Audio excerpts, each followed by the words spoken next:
Hey there, welcome to NZ Money Karma, where you can find freedom from the daily grind through budgeting, simple living, and adventure. Well, I guess today is a little bit of a combination, a day in my simple life, so a bit of simple living, but also a little bit of adventure because I'm doing it in Melbourne, Australia, rather than Otautahi, Christchurch.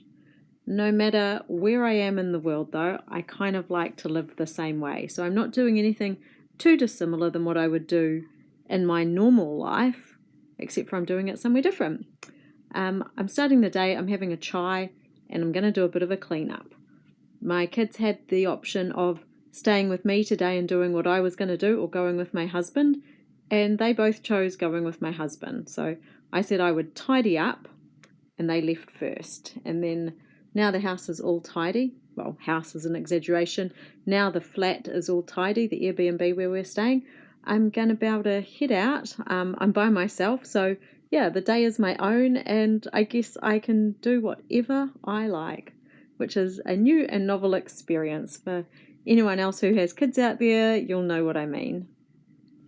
First stop for me is the State Library of Victoria. Now, I used to live in Melbourne and I have never been inside the State Library. I have met people on the steps of the State Library. I have used it as a reference point, how to find my way back from places, but I have never actually walked in the doors. So today is a first for me. Come and have a look and see what we find inside. Inside the doors was an exhibition all about misinformation.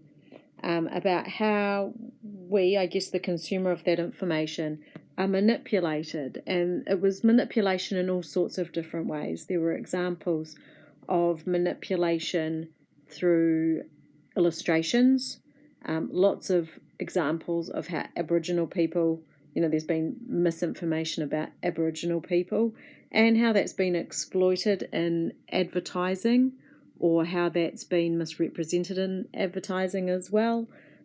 This picture here, this is from an Aboriginal artist, and she's reimagining or re-showing the way bush nymphs could be represented. And there's also, I guess, I don't know if you'd call it protest art, but it's really fighting back at some very old art by Shell, the petroleum company, who have kind of in the past advertised themselves as doing something positive for the environment. There was examples of where the library had gone through and looked at all the misinformation, in particular bills that had been trying to go through Parliament. There were examples of misinformation in medical textbooks, including Grey's Anatomy. So it was really, really interesting, and they had lots of videos of the different people speaking, lots of librarians from the State Library, as well as medical researchers, anatomists, that kind of thing.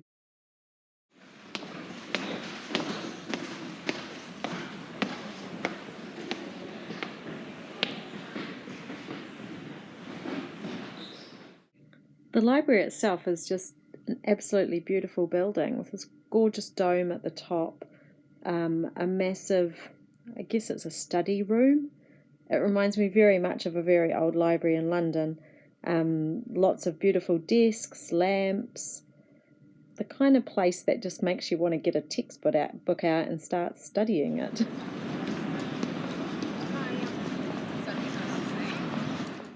Now I'm off to Ceres Organic Garden in East Brunswick. I'm on the tram, and then I'm going to have a wander around. I love to see a productive garden, see what's going on in such a big, beautiful space.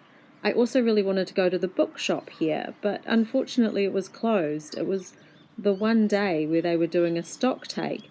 I have been here before, and I looked at the books for about 2 hours and still didn't get anything. And I really wanted to change that today, but I guess I'm out of luck. I might get back here again, I'm not sure.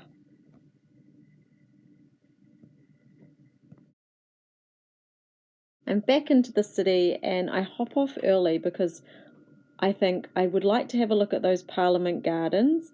So I have to kind of make myself take a mental note because I want to go with the family. And I also see a sign out for Annie, the musical.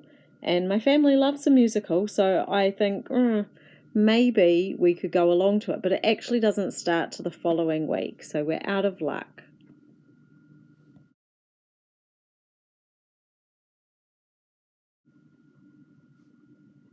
Public transport fares are capped in Victoria at $11 for the entire day. So you can go anywhere regional or just local and use tons and tons of public transport, and it's only going to cost you $11. So after lunch, I met with the family, and together we jumped on the train and just went to a different part of town. So we went to Collingwood. My husband wanted to go and have a look at a second-hand shop there, and we just went for a little bit of a wander around. We didn't actually find anything, but it is always fun to explore somewhere new. And the last place I visited today was the Australian Centre of the Moving Image. Despite living in Melbourne for a number of years, I also never went inside here. We all had a really good time. This thing here was cool. You could place the words on a board and then it would come up as a story. So this is my wee story that I made. It was quite a lot of fun. We spent ages there. There was a power cut at our Airbnb, and this is what I ended up having for dinner. A Hare Krishna curry. So it's curry, rice, poppadoms, a pudding and a drink, all for $10. So that's it for me. That's what I spent my day doing. A little bit of alone time, a little bit of time with the family. Definitely a frugal day, as you can see. $10 dinner and $11 of public transport. So not bad at all. Hope you guys have a great week, and I'll catch you next time. Bye for now.